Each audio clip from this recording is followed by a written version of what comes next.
Hello guys, আসসালামু আলাইকুম। সবাইকে ঈদুল আজহার অনেক অনেক শুভেচ্ছা জানিয়ে শুরু করছি আমাদের আজকের পর্ব।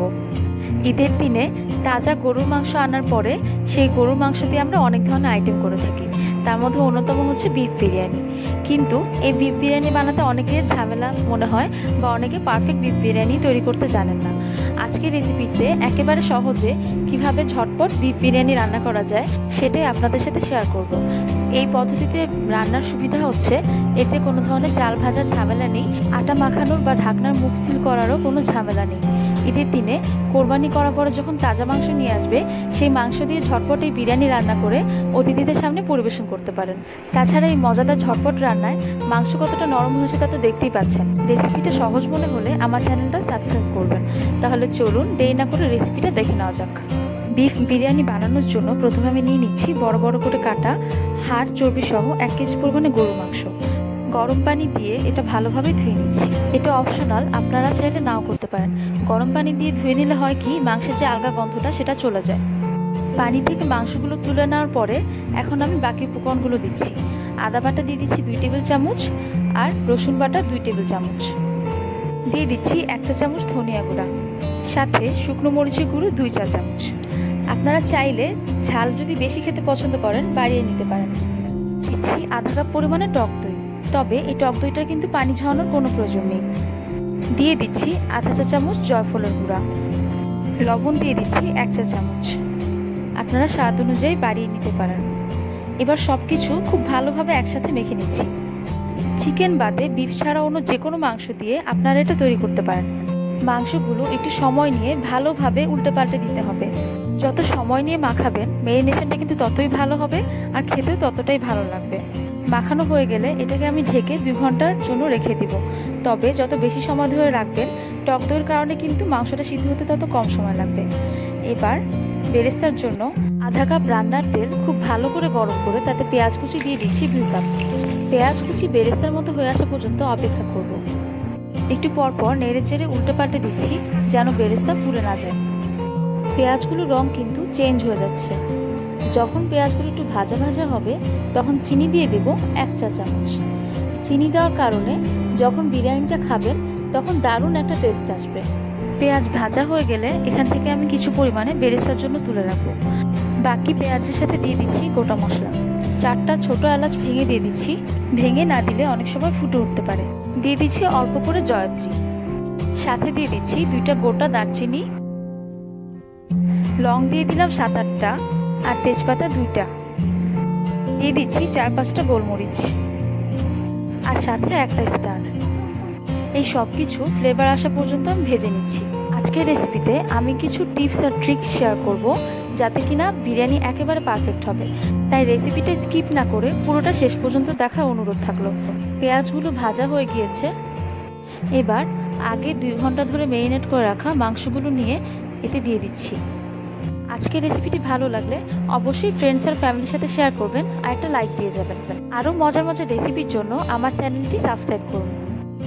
আমি কোনো মশলা নষ্ট করতে চাচ্ছি না, এজন্য যেই বাটিতে ম্যারিনেট করেছিলাম সেই বাটিতে 1/4 কাপ পানি নিয়ে বাটি মুছে সে পানি এখানে দিয়ে দিচ্ছি। আমি কিন্তু ওই মাংসে আর কোনো পানি ব্যবহার করছি না। এই 1/4 কাপ পানিতেই মাংস সুন্দরভাবে সিদ্ধ হবে। মাংসগুলো ফ্রেশ হলে অ্যাডিশনাল কোনো পানির প্রয়োজন পড়ে না, যেমন কোরবানির গরু মাংস। মাংসগুলো দেয়া হয়ে গেলে আমি এতে ঢাকনা দিয়ে ততক্ষণ পর্যন্ত সিদ্ধ করব যতক্ষণ পর্যন্ত না মাংসগুলো একেবারে সফট হয়ে যায়। মাঝে মধ্যে ঢাকনা খুলে একেবারে নিচ থেকে আমি উল্টে পাল্টে নিব। দেখতে পাচ্ছেন মাংসে কিন্তু অনেক পানি উঠেছে। পানিতেই মাংসটা সিদ্ধ হবে।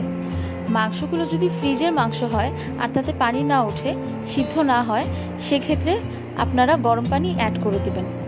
তবে মাংস কিন্তু একেবারে সফট করে রান্না করতে হবে। মাংস সিদ্ধ হয়ে পানি শুকিয়ে আসলে তেলটা উপরে উঠে আসবে। এমন পর্যায়ে এতে আমি দিয়ে দিচ্ছি 1 চা চামচ গোলমরিচের গুঁড়ি। এবার ঢাকনা দিয়ে আরও কিছুক্ষণ মাংসটা রেখে দিচ্ছি। পুরোটা প্রক্রিয়ায় চুলার আঁচ একেবারে হাই ফ্লেমে রেখেছি। ফাঁকে ফাঁকে উল্টে পাল্টে দিচ্ছি যেন মাংসটা ভালোভাবে কষানো হয়। এবার এতে দিয়ে দিচ্ছি 1 টেবিল চামচ গরম মশলা গুঁড়ি।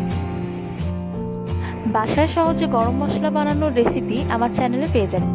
ভালোভাবে উল্টে পাল্টে দিচ্ছি যেন পাতিলের তলায় লেগে না যায়।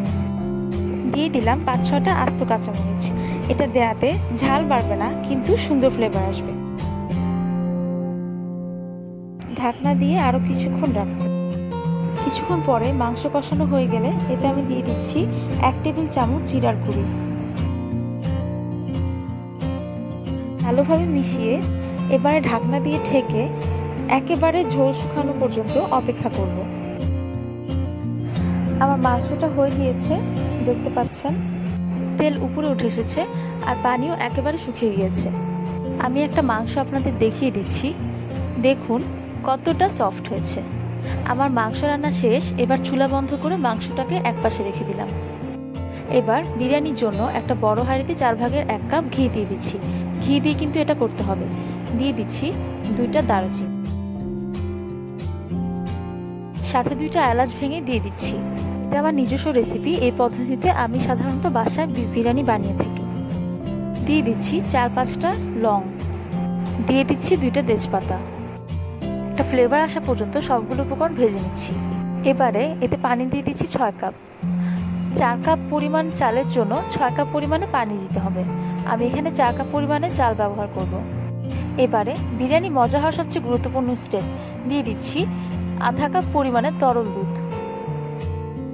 এটা দেওয়ার ফলে বিরিয়ানি ধবধবে সাদা হবে আর এর স্বাদ কিন্তু বহুগুণে বেড়ে যাবে। দিয়ে দিচ্ছি 1 চা চামচ লবণ। এবার দিয়ে দিচ্ছি 4টা আলু বখরা, দিয়ে দিচ্ছি 1 টেবিল চামচ কিশমিশ। সবকিছু দেয়া হয়ে গেলে ভালোভাবে নেড়ে মিশিয়ে নিচ্ছি। পানিতে একটা বলক চলে আসলে এতে আমি চাল দিয়ে দিচ্ছি। আমি এখানে 4 কাপ পরিমাণে চাল নিয়ে ভালোভাবে পরিষ্কার করে ধুয়ে পানি ঝরিয়ে দিয়ে দিচ্ছি। চাল দেওয়া হয়ে গেলে আবারও মিশিয়ে নিচ্ছি। এরপর ফ্লেভারের জন্য দিয়ে দিচ্ছি 10-12টা কাঁচামরিচ।